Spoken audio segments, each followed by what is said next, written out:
want to say thanks again for everybody who, joined us today. Quick little recap. We are, like I was saying earlier, we're co-branding the series with the One Club San Diego. Super excited to have their support on this whole initiative. Truly just, recap on our vision, right? We just want to share knowledge for everybody. At the end of the day, we just want to have a smaller group to kind of come together and explore an industry and a vertical each week. The mindset here is I truly want to find individuals like Joseph himself who are constantly thinking different with their products, with their brand, and what they're doing in hopes of, dependent on, what we're doing, whether it's from a creative, branding, or digital standpoint. Hopefully there's some key nuggets that you can learn from Joseph himself. He's been doing a ton of awesome work lately, especially with building up Cured, which we'll get into that a little bit. Also, in lieu of the whole COVID-19 situation, our goal is to keep all of us a step ahead in the shifting economy just by having, an open dialogue about that. And then essentially our goal is throughout this for all of us to A, get closer, B, work together to become stronger on the other side. So definitely really excited. Today, we're going to keep with this similar flow that we've been doing week after week, but then have an open discussion at the end per usual. This weekly topic is around CBD. I'm sure a lot of you guys know, there's a lot of different misinformation around that. And that's why I want to bring an expert like Justin himself to really chat through that. We'll go through some industry stats. We'll introduce Joe, go through some business trends, creative and digital, and then have a recap of some ideas, and then also an open Q&A. And so the way that we'll kind of flow this a little bit differently is we'll be going through the different business trends themselves and then open it up for Joseph to have some questions, give us a little bit of feedback and his point of view on it, really in hopes to get us, excited and empowered in terms of what we can do. And then we'll kind of do that for creative and digital. And then at the end, we'll just have an open Q&A session. So, so the CBD market, I'm sure, there's a billion stats on this, but this is the whole reason. Let me see, it looks like Preston. This is going back to the CBD market. I'm sure you guys have heard a lot about it. It's been growing over, I can't even say last, 4 to 5 years at least. And it's just been a really exciting marketplace. And as you could tell, the CBD market is growing a ton, to say the least, with the legalization of it and just kind of where it's going and positioning. It's grown 706%, in 2019. And so it's pretty interesting to see a market like this. I don't really know if we've really had anything like this in the last 20 plus years, but it's really exciting. The other one is the global market size expected to grow at 125.58 CAGR between 2016 and 2026. That's extremely impressive, to say the least. And then the last stat is just CBD sales in the US are expected to reach around 1.8 billion by 2022. So Joseph's a smart man, to say the least, by getting into this. So before I kick it off to this, just want to say, this is Joseph. We've known each other for, I think, the last 4 years or so. He is a client. He's a dear friend. He's extremely innovative. I've learned a shit ton from him, to say the least. And it's just really excited just to have him on this call. And so Cured Nutrition, just so you guys know, they do CBD products. And I'll just kind of kick it off to you, Joseph, if you want to quickly just intro yourself, and then we'll dive into the questions. Yeah, absolutely. Thanks for having me, man. And it's been wild that it's 3.5, 4 years since we first met each other. As anybody that knows anything about the cannabis space would agree, when we first met, a couple weeks after that, when I was about to sign a contract to work with Josh, we ended up having 30 grand stolen from us from a credit card processor. So that's like the foundation of what happens in the cannabis world. Like nothing happens normally. Everything you got to do roundabout ways, and it requires you being innovative. That's exactly why we ended up creating and branding and establishing products through Cured in the way that we did. I left the aerospace engineering world and quit one day, woke up the next day, and that was when Cured started to come to fruition. And what has driven us since the very beginning is the truth that cannabis is actually healing. It should be viewed as a wellness product. And as of the last 4 or 5 years and the growing CBD industry, that understanding is actually coming to fruition, but it didn't exist. And that's been the whole driver of Cured. We want to destigmatize nature as a whole. CBD is one component of cannabis, which is one component of nature. And that's really the mission and underlying foundation of what Cured is. Awesome. Thanks, man. What we'll do is we'll hop into, business trends. I'll go through stuff that I'm seeing, and then I do have a couple questions for you, Joseph, and then we'll pop into creative trends and do the same thing. I think that would add the most value. So business trends, as we know, it's pretty interesting. Just CBD products are popping up left and right. If there's a traditional or a non-traditional product, I'm sure you've seen it. They're either doing infused, whether it's drinks, whether it's the pet market, right? That one's completely growing, is one of the fastest growing CBD sectors. we're seeing the tinctures, gummies, water, pet food, creams, you name it. And then as of late, right, over the last couple of years, athletes have started getting involved, which I think is a good thing from a higher level point of view. So more people are starting to see that's acceptable, which I really like. And so the other part of it, which Joseph was really hitting on, is just it's more about the medical breakthroughs. And that's just, I think, the exciting part about it is it's starting to get viewed as such. I just think in the past, it did have that marijuana kind of stigmatism that had a negative connotation. And so it's cool to see that this product does do healing and there is pain relief. With that, I think the biggest challenge, and Joseph will chat to us a little bit later, but what is an actual like true authentic product in the marketplace and what's not an authentic product, right? And I think there's a huge difference between both of them because there's the low quality products and there's the higher tier quality products, which is what Joseph has and he's been working on really well with. And then the other interesting kind of trend with it is that there are more revenue streams. It's pretty interesting to see that, like Joseph himself, he started a direct-to-consumer brand, and then pre-COVID-19, he was flopping into some chain retailers, which we all know that whole market has shifted a lot. Natural food stores, dispensaries, pharmacy stores, pet stores, and much more. So I think the level of access to the products is starting to be a lot more acceptable. You're seeing the big retail players like the CVS's of the world actually having it in there. You're seeing the 7-Elevens. All the different stores per se are starting to offer it, which I think is really exciting to say the least, because people are starting to take this product very seriously. But with taking things serious, you need a lot of education. And I think that's something that Joseph and the Cure team has really started, using as well. These are just like other companies per se, just to kind of show. I'm sure you guys have heard of like Recess, and then there's like other kind of pet companies as well that are kind of doing it. And then here's some articles that we're starting to see is that like pro athletes are starting to advocate it. And you're seeing it on a lot larger of a scale, right? Men's Health, Wired, Entrepreneur. So the industry, which is really exciting, is starting to take, people are taking it seriously, which is really nice. So I guess, Joseph, to kind of go back to you, what do you feel like have been some of the main growth drivers that you feel, people on this call can take away from it for Cure that you've seen? Yeah, it's like there has to be this healthy balance between innovation and foundational education. It's really important to understand how to explain cannabinoids, cannabis, and the wellness aspect of it first to help people understand, why am I going to use this? I see it everywhere. I see people taking it. I see it all over social media, but why? And just making that like really simple. And in the very beginning of the CBD craze, there were a couple websites, and one of them still exists. It's called projectcbd.org. But it was just so heavy on information, and it was almost like it was almost like CBD is for everything. And I would actually like flip that and say CBD is for everyone and for very specific reasons. And if you keep it simple, you look at the calming properties and you look at the anti-inflammatory properties. Anti-inflammatory, keeping an anti-inflammatory like lifestyle is like the foundation of health. Then if, most people have experienced some form of anxious thought patterns and not being able to fall asleep. If you can focus on that and keep it simple, that's what's so important. That's going to continue to get new and new users. But that's really easy for other brands to dive in on and catch in on. So that's over the last several years, we've seen the industry grow extremely horizontally. And what's been most important for Cure to get past those, that more or less saturation is the innovation on the products. So we've taken the simple education and repeat that over and over again, but we include other ingredients, other form factors, other abilities to communicate to people to understand that it's more than just CBD, as I was saying in the beginning. We're combining other ingredients into our products, such as functional mushrooms and adaptogen herbs, and they take the effects of cannabinoids and they elevate them to a completely new level. What we're doing is we're creating intellectual property. And that's the same that's important for any driver or any valuation of a company. To stay ahead, you need to create things that other people can't copy very easily. It's really easy to release a tincture. It's really easy to release a capsule. It's really easy to release a gummy. Now, you can start a business that way, but is it actually going to be a long-term business? And that's what Cure has recognized was most important since the very beginning. Yeah, and I think on that regard too, from working very closely with you, I didn't even know about CBD at all until Joseph contacted me years ago. And so he was always like 2 or 3 steps ahead.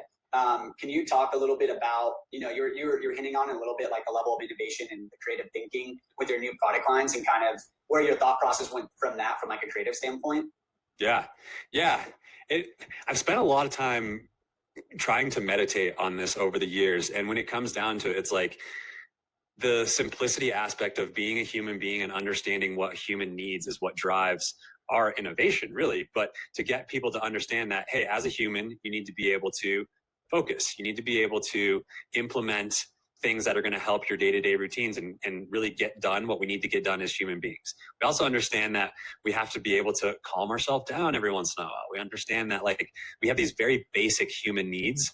And for us, that's been the simple driver, but the innovation is that we've taken CBD that has such a craze to it, and we've made it very clear what our products do. And we're actually even working on the next level of that right now with Josh and the Movetic team. And it's kind of like this like hand holding ability. So you create a product that tells the customer exactly what it does, why the ingredients are in it, that it has.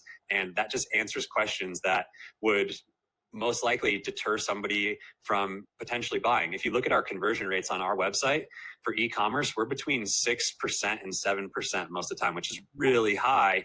But I think that that's come solely from the fact that we can innovate and educate and kind of handhold really well. That's very high. Very high. Yeah. In industry trends, you're looking at normally, like the 1 to 3 of that, right? Dependent. So yeah, awesome, man. Just kind of the last question before we pop into the next one. And you kind of chatted about it, but the future of the CBD business and the marketplace, like any other tidbits that you're kind of seeing, next for all of us to kind of think about in this market?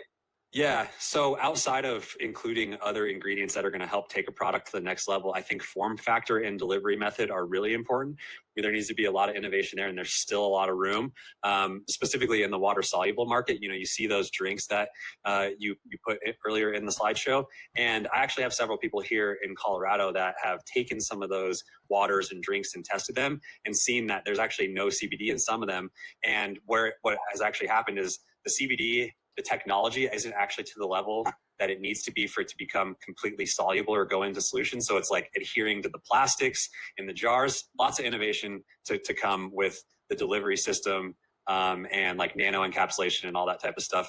And then the other part is the other cannabinoids within the cannabis plant. So we're talking about CBD, but it's only one of over 80 cannabinoids in the cannabis plant. Most people know CBD and THC. THC is intoxicating. It's associated with marijuana. CBD is non-intoxicating and has a lot of therapeutic benefits, but these are two of a wide array of cannabinoids. And there's still a lot of studying to be done on those minor cannabinoids. And I'll just put it out here. That's something that we're really interested in. We're starting to look at all the other cannabinoids. CBG is really interesting. CBN is really good for sedating purposes. So we're just on the doorstep of something much bigger. That's awesome, man. Thank you. It's cool to hear from somebody in there. And Nick, I'll pass it off to you for the creative side of things. Great. Yeah, we were just researching some creative trends that we found in the CBD market. Joseph, like you were talking about, education is so key, especially when you're trying to find products, what are viable, what's not viable. With so many products, brands, regulations in the market, one of the most effective strategies to differentiate from other brands is to be a true trusted advisor and a thought leader of CBD and for CBD education. The next trend is creating intimate and immersive experiences with customers. I've researched several CBD brands, and I found that some were using video calls, like we're doing today, music playlists, creating interactive experiences for events. Just finding more ways what are the ways that you connect with your audience, and then being able to create some type of in-person experience that allows you to create that tribe and those raving fans. Also, brands have had to reevaluate labeling and packaging to separate from competition and from such a saturated market. As more CBD companies emerge, brands need to be able to stand out from the crowd. One way to do this is to leverage branding, ensuring marketing and brand positioning strategy resonates with your core consumers. Just a quick fact about the CBD packaging and how it's contributing to the market. The overall business, which is expected to hit $22 billion by 2022, it is said to be generated $45 billion by 2024. So the importance of packaging and how it plays in the market. The next trend is branding transparency into products, like displaying potency. Ingredients are becoming more and more critical.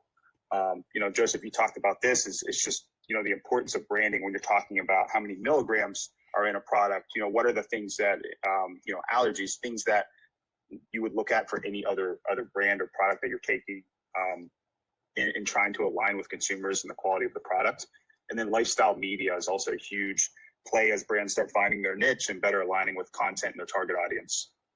So going into the question, and Josh, if you scroll down, here's a great example, Garden Society. It's a women's group in California, and they throw these garden parties that includes like flowers and casual gatherings for people and customers that want to learn more about the cannabis and CBD industry and you know, is it for them and outside of the norm and breaking that stigma. And then also the stat about CBD packaging. So I think just from your perspective, Joseph, can you talk about the importance, you know, you alluded to this, but the importance of CBD in the market and the importance of branding in the CBD market and how important has branding been for your product?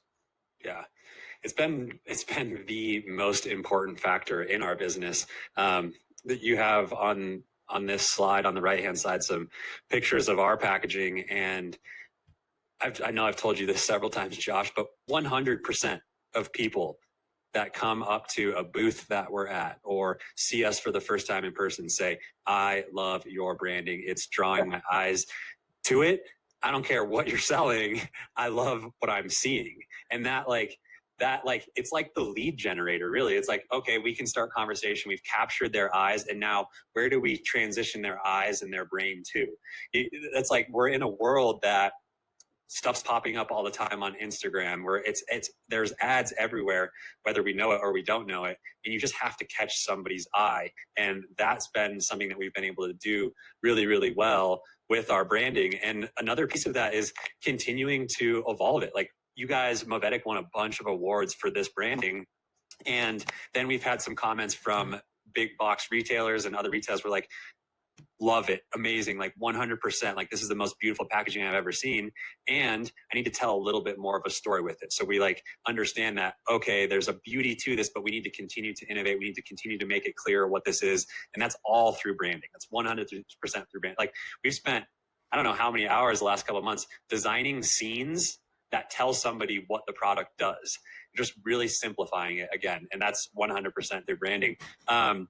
The immersive experiences, that is so important as well, because I think what people thrive on more than anything is just like human to human interaction and connection. And in this digital world and in the time we're in right now, like once the floodgates open up, it's going to be really interesting to see how people interact with each other with this COVID situation. But as of last year and the first couple of years with Cured, what we've done is we've built these experiences in Denver, Colorado, where we would have people come, we would do yoga flows, we would do breath work, we would do all sorts of different workouts. And then we'd have a table sitting over in the corner that has a bunch of free CBD from us. The whole idea is we're taking marketing and we're putting a twist on it, and we're building that trust with the consumer in our brand.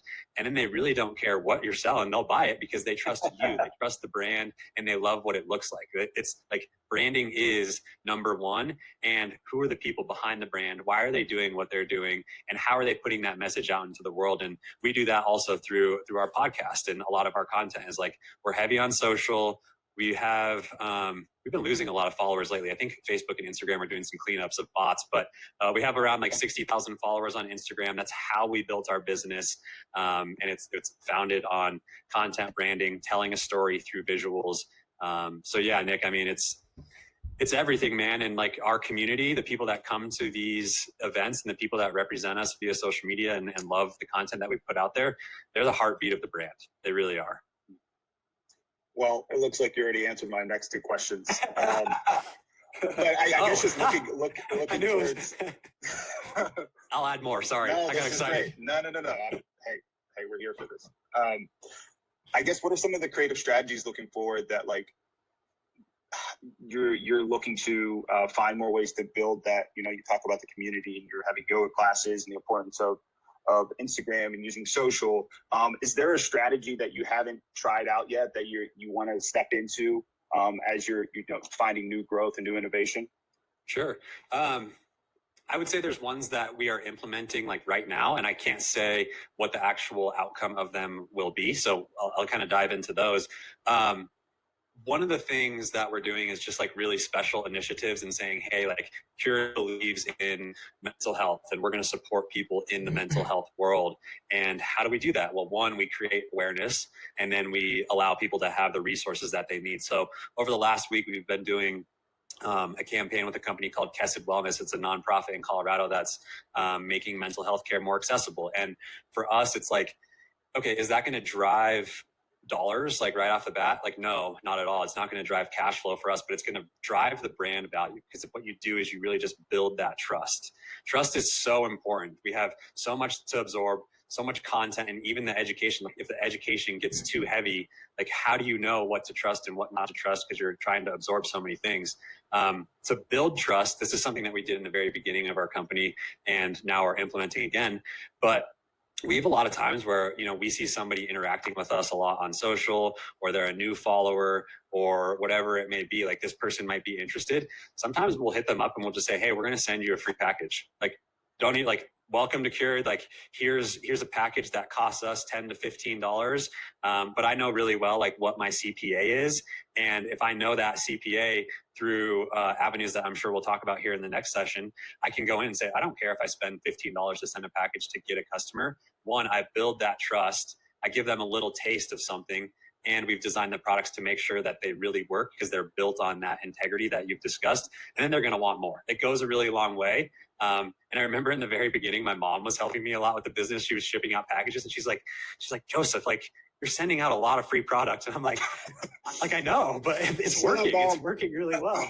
And so we've been implementing that again. But it's really all founded in trust.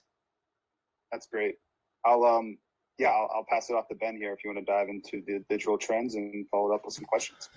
Thanks, mate. Awesome. So I think we touched on quite a lot of these things, in the last few minutes, but, from what I can see, I think there's a couple of things that really stand out for the digital side of things. I think a lot of this stuff is kind of predicated in terms of digital marketing, the website, the content that goes up for CBD brands, heavily predicated on, I think, restrictions and what brands have the ability to do based on, regulated platforms like social, Facebook, Instagram, and website content and things. But also I think the way digital trends are kind of moving is also impacted by the heavy competition across all these different brands and businesses and marketplaces for CBD. So I think gradually what I'm starting to hear from you, Joseph, is like, you guys are a brand that has been transparent, honest, building trust from day one. And I think that's something that a lot of brands will hesitate to do because they don't want to give away any of their secret sauce or like share too much information that competitors can kind of leverage. And so I think where it's starting to trend is that there's so much competition and so much saturation in this market that companies are starting to obviously have to give out more information and be a little bit more transparent and maybe say some things now that they wouldn't have said a couple of years ago when they launched. So I think that's heavily impacted the way that digital trends have kind of moved. So to kind of jump in, I think a huge thing, like I mentioned, restrictions on digital ad platforms, Google, PPC, Facebook and Instagram, other social platforms that will restrict brands from being able to advertise or put paid budgets into those kinds of channels. That's causing brands to kind of get creative with the way they do paid advertising for CBD. You see a lot of connected TV. You see a lot of programmatic retargeting ads. You see native ads coming up on CBD specific content pieces on websites, lifestyle and cannabis specific sites, and then PR and articles and content that's being posted about the CBD marketplace and about specific brands. You also have a ton of influencer partnerships, obviously knowing that you can't put paid advertisements on Facebook and Instagram and things like that. One way to do that is to kind of circumvent that process and pay influencers directly instead of having to go through the platform to get content or brand awareness out there. Brands are starting to see a little bit more content specific to their audience, so they're getting a little bit more niche focused. There's a couple of brands I'll show you guys that are doing a little bit more either sports specific or content or category specific CBD uses. And again, I think that comes down to the heavy competition in the marketplace. So, you're seeing so many brands that are realizing that there's, 20 other companies or 30 other companies with the same claims. So they're picking a specific category and just going 100% down that lane. Additionally, you've got growing transparency on the website. Again, back to the competitive space, companies putting out, lab results or valuable content on their blogs. Joseph, you guys are doing podcasts. Just making sure that they're putting as much content out there so that they're being transparent with their audience and hopefully getting a level up on competition. And then lastly is really, again, like that content, the blogs, the podcasts, putting as much value in the customer's pocket to kind of build credibility and an authentic brand. So huge things, I think, coming in the digital space for CBD. As you can see here, a couple of examples on like the PR, the native advertising side, and then the programmatic, couple of brands there that are doing that. And then down into the influencer space, which we'll get into in a second, you can see a couple of different brands. Social CBD, they work with a bunch of athletes, surfers, skaters. And then a brand that I think is local here in San Diego is MedTerra. They have their MedTerra CBD brand, but they also have their MedTerra Golf. And they've been going so heavy into the influencer space in the golf market, just picking different athletes, golfers, professionals, influencers in that space that are, backing the brand and the product, but also providing a lot of value there. And then down to the transparency side of things, companies obviously, utilizing their platform, their blogs, their pages to really put as much information out there and help educate consumers. I think that's been kind of the toughest thing. It's a market that's grown so quickly, but it's challenged to really give people the right information. And something I think a lot of brands have kind of been deceptive with is not being transparent and not providing the right info for customers and not giving them the full idea of how the product works and how it should be used. So with that, Joseph, I might bring you in and ask you a couple of questions here. Just firstly, I think you guys are massive on the influencer space. I know you have a ton of brand partners, ambassadors. I guess firstly, how did you guys get started with that, and how's that kind of impacted the way the business has grown? Yeah, absolutely.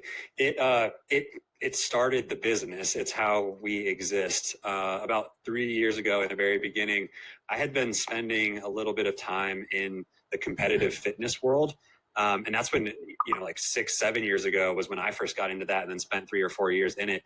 And Instagram was like so heavy on fitness. It was like, you go to Instagram, you see some fitness person showing their abs, doing this, doing that. And over the years of competing myself, just kind of like built up a network of health and fitness professionals. And, what we were saying there in the very beginning is like, CBD cannabis is wellness. And if that is true, how are you going to put that message out there? You have to rely on the right people to put that message out there. And, the Cheech and Chong stoner mentality isn't necessarily going to work for that. Like, there's nothing wrong with that, but is that actually going to reach the masses? Is that actually approachable? And no, it's not. So we, in the beginning, it was like I had 10 to 15 people that I was friends with. They had, from 20,000 to 100,000 followers, and we just shipped them packages. And it would just start to create awareness, and nobody knew what it was a couple of years ago. So it caught on really quickly. And when we first started it, we were solely basing everything off of like a commission structure. And then it started to evolve. And I think we've started to come full circle. Josh would probably agree with this as well from all of his experience this last year. But we saw over the last like 1.5 to 2 years, influencers, when you talk to them, they don't necessarily understand on the back end for a brand how their costs that they put out there actually could create an ROI for the company, and how that actually works. Like, the one-off paid posts just started to not work at all. And influencers would be charging these crazy rates that, okay, great, they make a lot of money, but it's a one-off post. And with that one-off post, they're not building an actual trust to their community. And so it's kind of been like this like full circle thing. It was like, hey, just give it to people to build a relationship. And now there's all this competition. So we need to get very strategic with who we're partnering with. So we would pay a lot of money. Then we noticed it didn't work. And now we've gone back to, hey, we go through this whole like courting process. It's like, we'll send you product. We'll hop on a Zoom call with you. We'll educate you on why we created the product. We'll educate you on the company, why we're doing what we do. And hey, does the product actually work for you? Yes, it works for you. Okay, now we'll take the next step. We'll pay you to help us with the campaign. Then we'll see how they convert. Then from there, we'll say, okay, cool. So we want to work with you long term because we see that we saw a little blip. We didn't get our full ROI, but now we know that we actually saw some traction. So we go back to them again and we say, hey, we want to build this long-term relationship. You can make commission off of coupon codes and links. And then we build like this trusting, mutually beneficial relationship that I can look at and say, okay, cool. I see that my ROI is getting close to 1, but I also understand the other piece of influencers. It's like measuring direct sales, and then it's also understanding that there's awareness. So if you can measure that you're getting close to an ROI of about 1, then you know that that person is actually generating more than that direct ROI, because there's no really value around awareness. I've studied this like influencer partnership world a lot. And again, it's building the trust, and it's building, we've always known that there's nothing more powerful than word of mouth. And by creating that relationship with the influencer, they then are talking to people in life outside of social media. But then if they have a community that's really bought in, that community trusts them so much, they have conversations with them, and then they see Cured pop up again and again and again and again. I heard this stat, and I'm not sure if it's correct, but I think most people have heard you have to see something 5 to 7 times before you buy it. There was actually this study out of Boulder, Colorado, CU, that was saying up to 27 times people need to see something now. So you have to be very strategic with partnerships too. Like, do you have a collective of people that might have crossover audience? Cool. If that's true, then you can actually use those 2 people and you get more bang for your buck. So that's very important for our strategy behind influencers. We don't do any paid advertising. I've got to shut down on every social media platform. We're actually working on it right now. And some of the things you have to do is like build clone sites that only say hemp versus CBD. Yeah. But I've calculated I've calculated a CPA, and I'm pretty positive that it's accurate for influencers. And now I'm going to take that and I'm going to go to our paid advertising strategy and see if they're anywhere close, if one's way better than the other. Partnerships are really, really important. They're the heartbeat of Cured.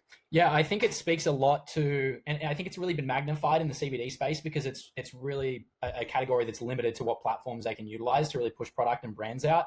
I've seen pretty recently, last couple of weeks, I've seen an influencer who we have worked with in the past who posted a CBD product one day, like, this is my go-to, love this product. And then literally 24 hours later, posted another CBD brand and was like, love this product, same sort of stuff. I'm like, that's really about it's all about the money. And like, there's very limited authenticity to that. So it's like, how can you leverage those relationships in the long term so that they're not just posting about it and saying, hey, use my discount code, but really building value with their audience and partnering with brands that they trust and they would use if they weren't being paid to do so, or if they weren't partnering with those brands. So I think that's a huge thing that's really important, but it also can separate the value driving influencers as opposed to the ones who are obviously just doing it to make a quick buck. So on the paid channels, that kind of segues well into my next question about, paid channels like Facebook, Instagram, Google, all that sort of stuff.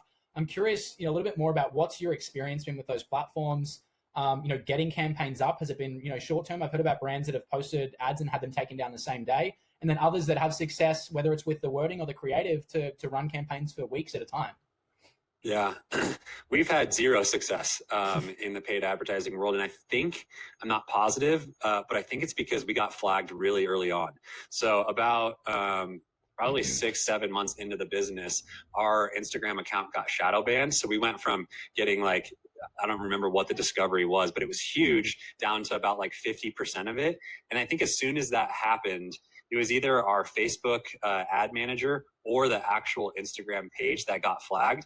And that's troubled us ever since that happened. We've tried really hard to just promote a post that has somebody doing yoga, no CBD in it, no CBD in the text, no hemp, no nothing. And even that won't make it through. So for us, we've had a lot of trouble with that. And if anybody on this call has had any success, would love to pick your brain more. But it's been tough for us. So what we're looking more into now is retargeting type stuff, because those platforms are actually showing to work for brands. And then Google does work. Charlotte's Web and a couple other companies use Google, but you'll get on a phone call with them, and we've spent a lot of time trying to understand if this is really the truth. But they've told us, hey, if you're not spending $30K a month, you're never going to beat out Charlotte's Web or any of these other companies. So for us, it was okay, well, there's a lot of work that we need to do to actually build a website that's going to get approved by Google. And then the ad spend that we have to put out there to actually be competitive is just absurd. So not an expert there in paid advertising. We've really struggled with that. Yeah. It's something I've seen a lot of, but still interesting to see that brands are finding ways around it and working around either the wording or the creative. I've even heard about, those platforms kind of scanning the website or the landing page that those ads are going to see if they reference CBD or hemp type products as well. So I think it's just a huge gray area. So, and I think on that note, this kind of segues well into my next question about, the transparency of brands. You guys are massive with blog content. You're very informative, building a community of people that can trust, what you guys say.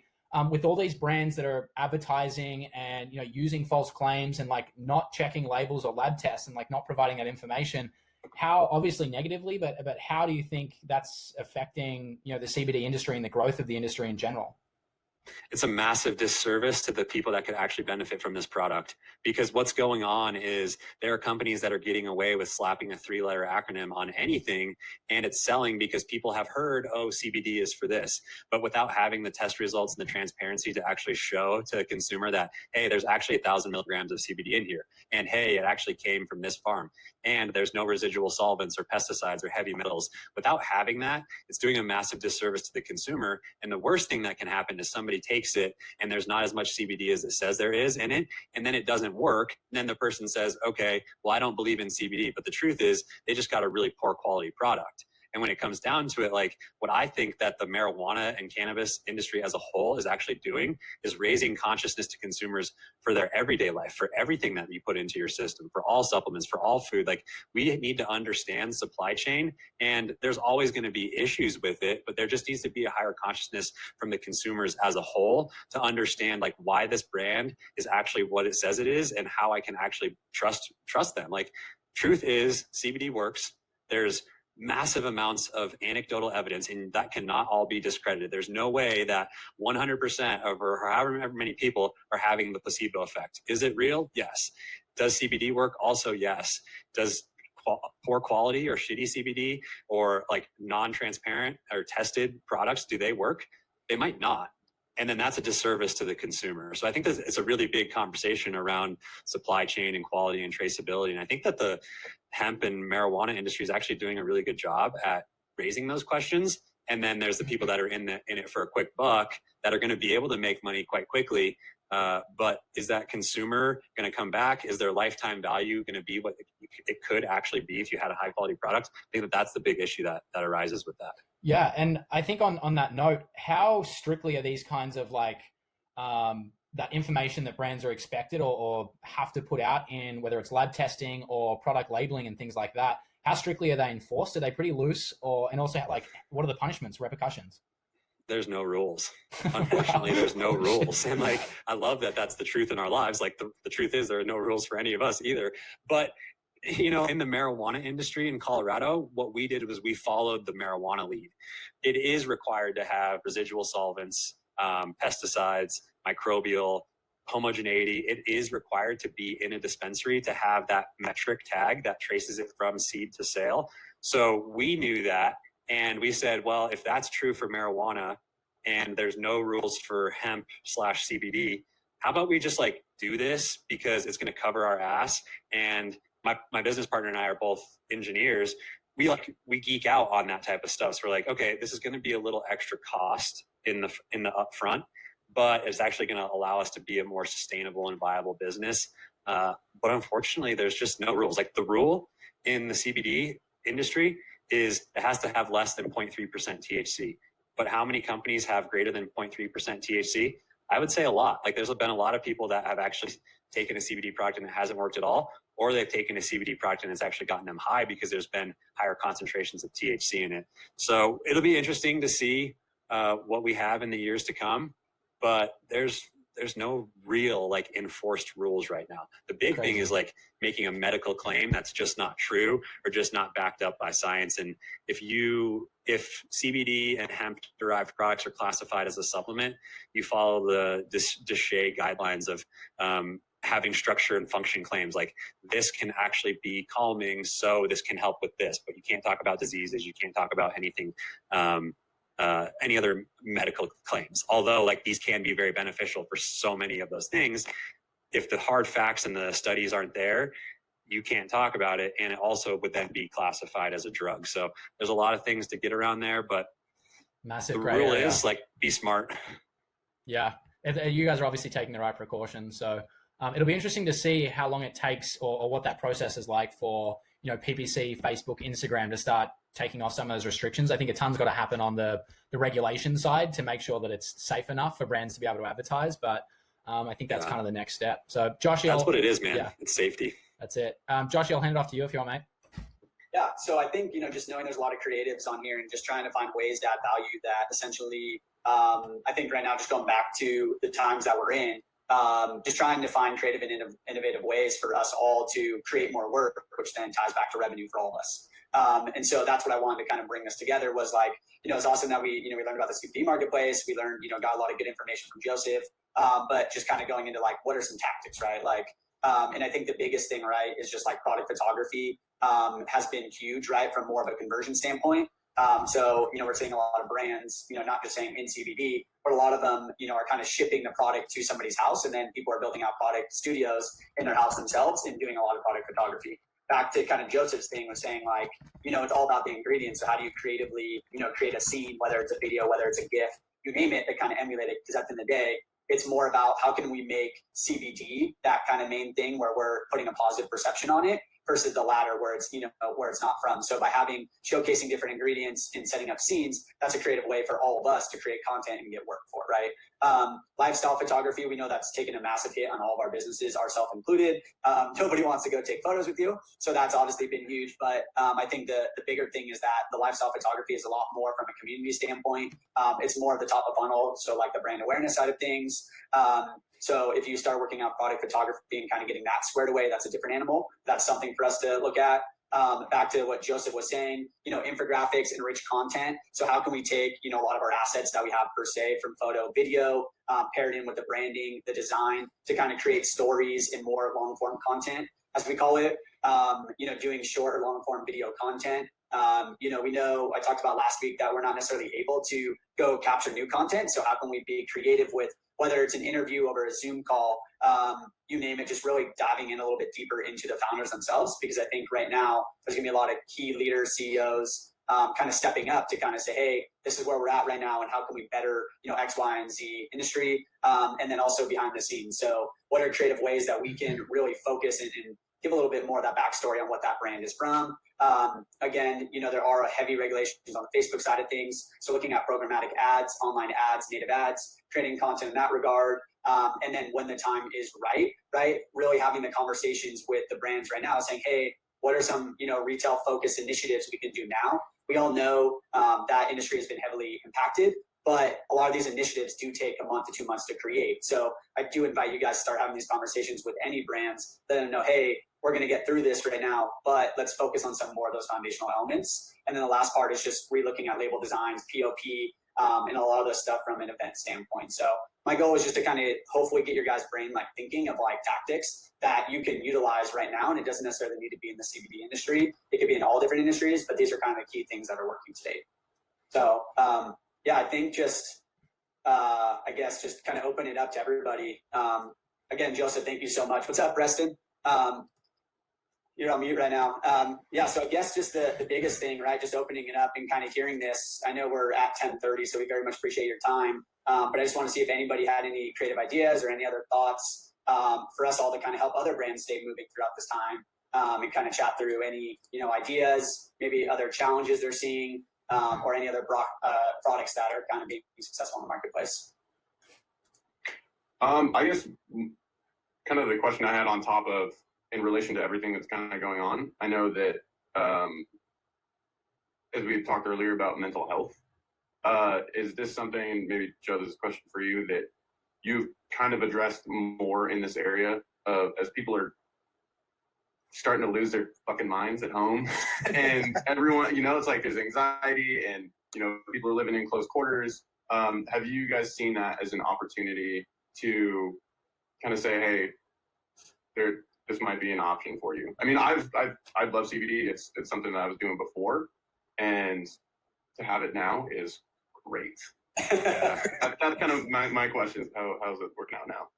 Yeah, I think all products that can like ground you, center you, calm you are so key in contributing to our mental health. Like I could sit down and try to meditate, but if my mind's all over the place, I'm never going to get to this point of like feeling well or feeling healthy between the ears.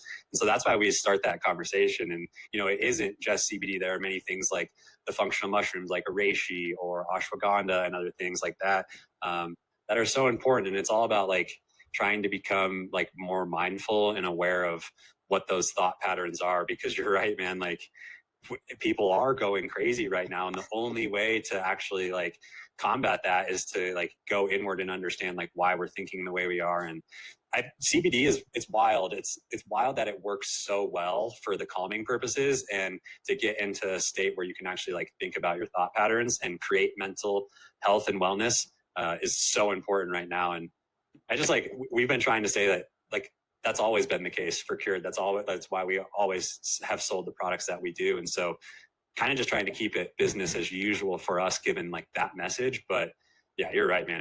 It works, and mental health is probably one of the most important discussions right now. I'll add something, I think, on the branding side for CBD. Joseph, I think you guys have been to Expo West before in the past. I've been the last 2 years, obviously not this year, rest in peace. But just seeing the number of brands that came up last year compared to the year before was mind blowing. Like last year, every second booth was like a CBD brand. And I think from the perspective of branding and getting people's attention, especially on the retail side, if this product's going to be in dispensaries and like shop fronts and things like that, I think that's just a huge opportunity that's not being leveraged right now in that space. So commend you guys on the work you guys have done on the branding, because even though you guys are predominantly an e-commerce brand, having that kind of labeling and packaging that gets people's attentions from the storefront is going to be super important for some of these brands that are trying to make a quick buck and not focusing on how their packaging looks. Yeah, man. And thank you right back to you guys. You guys are the big contributor to that and us being able to create it. So it's been huge. I'll jump in real quick. Just a couple of comments on education. To me, it seems like a big part of the growth in this market will be tied to education. And I'm probably speaking from a different generational viewpoint from the crowd I'm looking at right here. And maybe it's my generation that struggles more with education and feeling informed and confident enough to make product choices. And whether it's dosage or ingredients or manufacturing practices or, all of these different things that play into what's the right product for somebody or for, my wife uses a product and we don't know if she's using the right product. And I have a site called cbdoiluses.com, not because I know all about CBD oil uses, but I want to try to gather that data to share it so others can have a place to go to feel more confident about what they're using and what choices to make when they go out and try to purchase a product. And maybe some of you guys have that kind of dialed in, and we're just kind of in a hole here, in a black hole. But it seems like my peer group, those that have expressed interest and are curious about the product, they pause in moving forward to partake and use because of that lack of confidence in education. Yeah. So, and again, maybe the data's all out there, but I've poked around a bit and I don't feel real confident in what I've seen to be able to advise and recommend and choose. So I think there's an opportunity there to improve that. I completely agree with you. And it's, unfortunately, it's like legally you're not allowed to say, hey, this dosage is for this, like that. Mm-hmm. While CBD is kind of in the gray space that it's in, you can't say that, but you can say, hey, start here, increase until you feel a certain way, and then continue to increase. And if you don't feel any different, then back up. You have to get you have to get really creative about the way that you say that, because unfortunately you're just not allowed to say what dosage works for what. So you kind of have to rely on anecdotal experience, and then also like getting reviews. So that's a big thing, even for like creative and web design and content, is like taking reviews from customers and then presenting them to a community in a way that is not creating a claim, but it's saying, hey, like I used this for this, and then it makes it relatable to somebody else. Like, oh, like I'm that person and I'm going to go do this, and like trying to put that it's on the brand to say like, here, start here, and then play around with it. So it's kind of like, it's like a roundabout way of saying use this much, So it really is more of a process and not an event. It really is a kind of a journey. That's a good way to say it. For data, post it, here it is, good, you're good to go, read this and you're good. It's very much more of an evolution, it sounds like, which makes sense.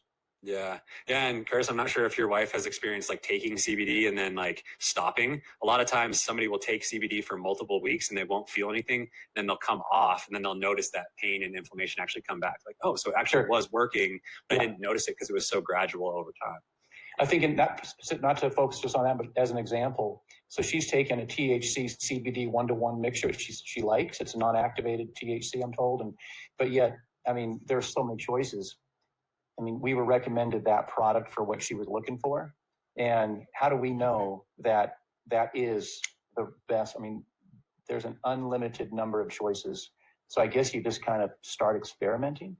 Yeah. Yeah. And then it's on the brand to really create the content and leads that really support the fact that like the person is going to understand, or the user is going to understand that message without making a claim, essentially.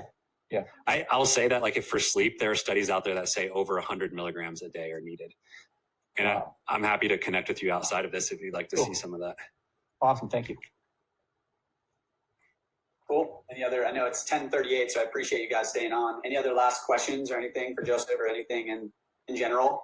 Yeah, I mean, I'll touch on our part because Ben kind of hit on it. For those that don't know who we are, we're basically a monthly subscription, and our niche is the golf apparel world. So kind of talking what was just mentioned regarding like going to like the PGA show, like this year, CBD was all over the place. And we actually literally just sent out a shipment using Medterra, their gum, to our executive membership, which is our higher end membership, but it's a lower percentage of the members. So it's going to be very interesting because we ship out on the 15th on how that's going to be received. But we're really literally in the middle of, we haven't even gotten the feedback yet. So education obviously is going to be one of the first questions that comes back is, why did you put this in our box? This isn't golf related, so on and so forth. So that's going to be an interesting challenge for us. And I'll be quite frank, that was on our VP of merchandising and our CEO, that more so our CEO that's really big into CBD, but he's also a little more educated than just a random person that's getting a box, right? So so it's going to be interesting from that standpoint. So it's kind of interesting that Ben touched on that, and I can speak that it's getting a lot bigger in the space. I think the biggest challenge for us, what we wanted to do is we wanted to take that gum and then also promote it on our e-commerce site.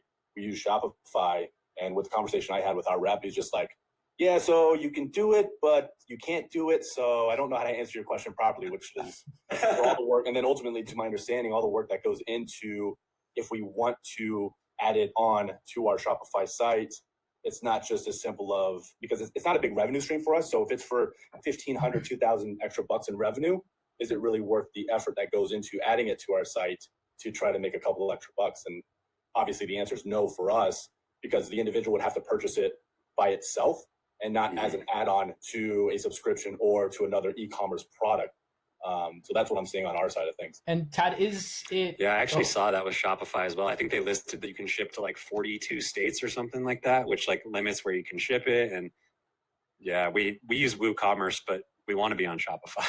We just threw it. Look, we threw it in our subscription packages, because then you don't know what's in the box and what's right. So you can't really control that. But as far as the online platform goes, I mean, we're kind of handcuffed there. And Tad, is it currently? I'm pretty sure it's regulated on like the PGA Tour and all those professional level events as well, right? Like it's athletes aren't allowed to take it right now. Yeah, I believe so, but I don't know the details there, and I also don't know how you can, like, so big picture, like Tiger's a big CBD guy, under the radar. He's always chewing CBD gum. He's always putting drops in, and if I've watched enough golf where you can't necessarily say it's CBD, but you'll see him mid-round, him and Phil both will put some drops underneath their tongue. I mean, it's like, but the PGA, for those that don't know, the PGA Tour does a very, very good job at hiding issues that other major sports brands don't. You know, to be quite frank, use Dustin Johnson. The dude was suspended for a while. Rory was suspended for a while. Like under the radar suspended, they just say they're taking a medical leave or whatever it is. Because at the end of the day, they understand these individuals are the one that are bringing in revenue to their business. So it behoove them to say, oh yeah, they're suspended because of steroids or whatever it may be. It's just take a medical leave. You're injured. Come back in 6 months. Wow. Limited repercussions then, huh? What's that? I said limited repercussions. They could get away with anything. They probably really do. can. So, I mean, then what was it? The NFL just came out that they're no longer going to test for, they're going to let them smoke weed now. So, like, it's all coming, right? It's just a matter of time and accepting that it's not that bad of a scenario. Yeah, in 2018, didn't they take CBD off the prohibited list for, I think, what the Olympics followed, what other professional organizations follow, that athletes are allowed to use CBD and it's not on that banned list? Yeah, if your sport is regulated by WADA, the World Anti-Doping Agency, cannabidiol CBD got taken off in 2018. But definitely some wins there. I guess I have one more question. You talked about giving out those care packages to just random followers. And then you followed up with like understanding that CPA, so you weren't losing that much money in the process. Like you're just taking swings, taking chances. Looking back, how much money have you made from those customers that you're giving out those free packages to? Mm-hmm. So we'll generate like about $3,000 a month based off of sending about $600 to $800 worth of product. Wow. So and then that's just like measurable in that month, and that can turn into so much more. So we track it through multiple things like coupon codes and Right. okay, are they posting? Do we sign them up to be an ambassador? It's kind of a lead funnel for us to create Right. partnerships. Awesome. Well, any other final questions? I know it's a 10:45, so I appreciate everybody. A quick question. Joe, you were talking about how you're effectively banned from running digital advertisements from any platform. I was wondering, like, have you heard any word on how that might change on countries where they have changed the federal law regarding how some of that stuff is handled? Like, for example, Canada. Like, I'm wondering if because like start taking any kind of position, like, yeah, you can run ads inside of Canada, but not the United States. Yeah, I've actually heard that too. I don't understand how you build a global company like Facebook or Instagram, but then regulate it nation by nation. I guess I don't understand how that works. So I don't have any information on that, but it's true because it is like the laws are different everywhere. And I guess it would have to be like, okay, I'm going to do a targeted ad in this area. Is it legal? Yes. Okay. It can work. It seems like it might get complicated, but a lot of it just doesn't make any sense. Like it just doesn't make sense because alcohol is fine, but this isn't. Like, what are we doing? I guess that's not the right answer that you're looking for. Right. But I'm not the expert there. Yeah, I wish I was. Anything, that's all. Yeah, if you figure that out, let me know because it's true. Like, yeah, I don't know. Cool. Awesome. Well, thank you, everybody. I very much appreciate all your time for coming. And Joseph, thank you so much, man. We really appreciate you, to say the least. You've been huge for our brand, and you've been super instrumental for us at Movetic. So thanks again, man, for coming. And hopefully all you guys saw this as value. Again, we're just going to keep on keeping on. I mean, that's kind of all we can do with the COVID thing. And hopefully we can inspire you guys to continually moving, which is kind of the whole point of this. So thank you, everybody. I appreciate having an awesome Friday, and definitely reach out if you guys have any questions and whatnot. But thank you all again. I really appreciate it.